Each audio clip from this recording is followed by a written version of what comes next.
Bonjour à tous et bienvenue sur LSF Ensemble. Aujourd'hui, on va vous donner 8 conseils pour pouvoir parler avec des sourds et muets ainsi que des malentendants.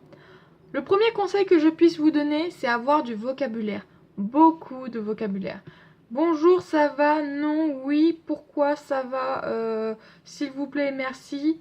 C'est bien, mais c'est restreint. On est d'accord que c'est juste l'introduction et la conclusion de votre discussion. Le cœur, il n'y a rien. Alors, il faut du vocabulaire, comme dans n'importe quelle langue. Et pour cela, vous avez plusieurs sources. Vous avez tout d'abord les chaînes YouTube, comme LSF Ensemble, comme d'autres que je vais vous présenter plus tard. Vous avez aussi des sites dictionnaires en ligne comme Sematos ou Elix. Vous avez aussi des applications mobiles et tablettes comme Spread the Sign. Et vous avez aussi des dictionnaires papier comme mon dictionnaire papier jaune ici, Dico ABC LSF. Bien sûr, tous les noms et les prix, s'il y en a, seront mis en barre d'infos, ainsi que peut-être des dictionnaires complémentaires en format papier. Deuxième, connaître sa syntaxe. La syntaxe, c'est important. C'est ce qui va donner, c'est ce qui va vous faire comprendre. C'est bien de marquer oui, point, mais c'est bien aussi d'étoffer. Donc pour cela, vous aurez sur LSF Ensemble Facebook,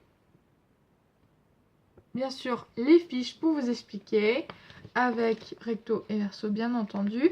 Et vous aurez tous mes conseils et toutes les vidéos aussi sur Facebook, sur la page officielle de LSF Ensemble. N'hésitez pas à aller voir, à partager sur votre mur, à mettre un petit j'aime, à mettre un pouce bleu aussi sur cette vidéo pour qu'elle soit vue, pour qu'elle soit pour que ça puisse être dans les suggestions. Je compte sur vous pour étendre la chose. Donc, connaître sa syntaxe, c'est important, n'oubliez pas. Troisième conseil, s'entraîner à traduire. Pourquoi s'entraîner à traduire? Parce que ça permet justement de faire rentrer la syntaxe, ça permet de la faire rentrer doucement, gentiment, pour les personnes qui aiment la langue des signes, mais qui ne la pratiquent pas tous les jours. C'est bien aussi de s'entraîner sur papier, pas forcément avec une personne en face de soi. Notamment avec des phrases très simples que vous marquez la veille pour le lendemain. Par exemple, vous commencez avec 2 phrases, vous dites j'en fais une par jour, et tous les jours, il faut que je vois si la syntaxe correspond. Et j'essaie de la traduire en signant. Quatrième conseil que je puisse vous donner, c'est faire des phrases simples et courtes. Les sourds ne sont pas Proust, ils ne sont pas Rousseau, ils ne sont pas Voltaire. Ils sont des sourds et comme des sourds, comme nous, on a aussi notre temps d'attention. Et pour que l'attention soit toujours renouvelée, ils font des phrases courtes et simples afin que la personne puisse comprendre ce qu'il veut dire. Donc faites de même, c'est important. Cinquième conseil que je puisse vous donner, mais qui est en rapport avec le quatrième, c'est de poser des questions. Par exemple, la phrase « J'aime des frites parce qu'il y a du sel » peut être traduite et préférablement traduite par « Moi, frites, j'aime. Pourquoi frites, sel, là, j'aime. J'aime les frites parce qu'il y a du sel. » Voilà, c'est con, mais le pourquoi va vous éviter de dire parce que, et notamment je vais vous expliquer ça dans une prochaine vidéo, il y a des mots à ne pas utiliser du tout, mais ça vous ne pouvez pas savoir tant qu'on ne vous le dit pas. Du coup je vous dirai tout ça en temps et en heure, ne vous inquiétez pas. Sixième conseil, avoir une expression du visage. Quand je dis je suis content d'être avec vous aujourd'hui, j'ai un sourire, j'affiche ma bonne humeur, j'affiche mon bonheur. C'est comme ça que les personnes, même si elles ne comprennent pas tout, comprennent au moins que je suis heureuse, que je suis contente et que du coup ce n'est pas une mauvaise nouvelle. Ou alors c'est une mauvaise nouvelle qui m'enjaille. Mais ce n'est pas... pour moi je ne le vis pas méchamment quoi. 7e point, s'entraîner à voir d'autres personnes signer. C'est important, c'est très important, c'est tellement important. Et ça, je vais vous le dire aussi dans une prochaine vidéo, ce qui nous fait 3 vidéos au total. Pourquoi ça, je vous le dirai plus tard. N'empêche que je vous donne maintenant des noms de youtubeurs qui font des superbes vidéos. Franchement, j'ai rien à redire sur leurs vidéos. Je dois dire même que c'est plutôt bien foutu. Comme je dis, il n'y a pas de guéguerre entre nous. Si notre but c'est de vous faire apprendre la langue des signes, c'est pas de se faire la guerre, quoi. On va pas dire ouais je fais de meilleures vidéos parce que j'ai fait un montage vidéo, parce que j'y passe plus d'heures, ou non, c'est on fait chacun avec nos moyens et on se fait pas la guerre comme des abrutis, quoi. Donc faites la paix, pas la guerre, et je vous donne de suite les noms. Vous avez PJO et Signez-vous. Alors je sais pas si vous les voyez à l'endroit ou à l'envers, mais tout sera en description.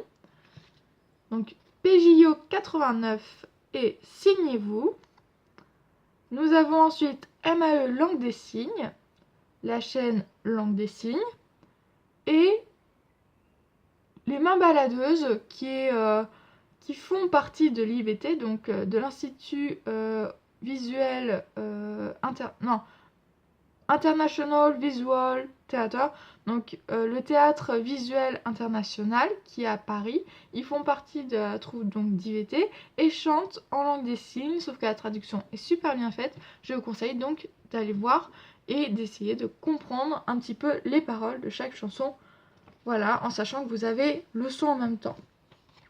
De plus, nous avons les petits signes, comme elle dit, parce que c'est P'-TITS,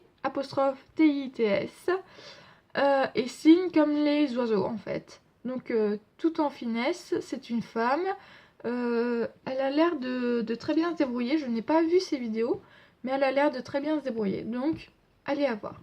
Enfin, vous avez signe de main, qui est aussi organisé par une fille, une femme, je dirais même, et qui est plutôt bien. J'ai déjà eu l'occasion d'aller le voir. Donc, bien sûr, tous ces youtubeurs font en français. Mais j'ai aussi le cas de Sourdilias, qui est de la langue des signes en arabe. Donc, s'il y a des arabes parmi vous et que vous voulez apprendre la langue des signes arabe, il est possible d'aller sur cette chaîne YouTube. Je pense qu'elle est fiable.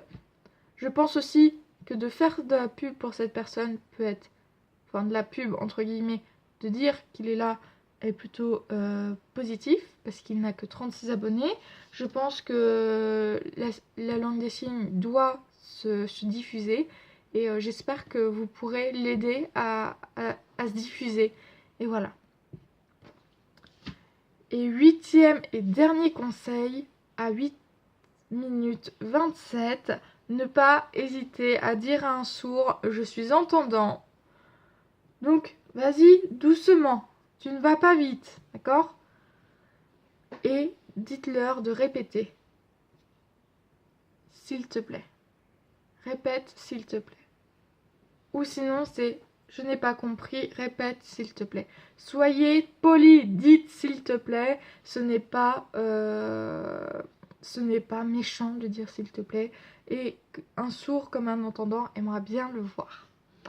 C'est tout pour ces 8 conseils, tout sera marqué en barre d'infos, n'hésitez pas à aller voir aussi le Facebook de LSF Ensemble. Vous aurez des nouvelles vidéos régulièrement jusqu'au 15 juillet. J'espère que cette vidéo vous a plu. Lâchez un pouce en l'air, mettez un j'aime sur LSF Ensemble page Facebook et venez me revoir très bientôt. À bientôt.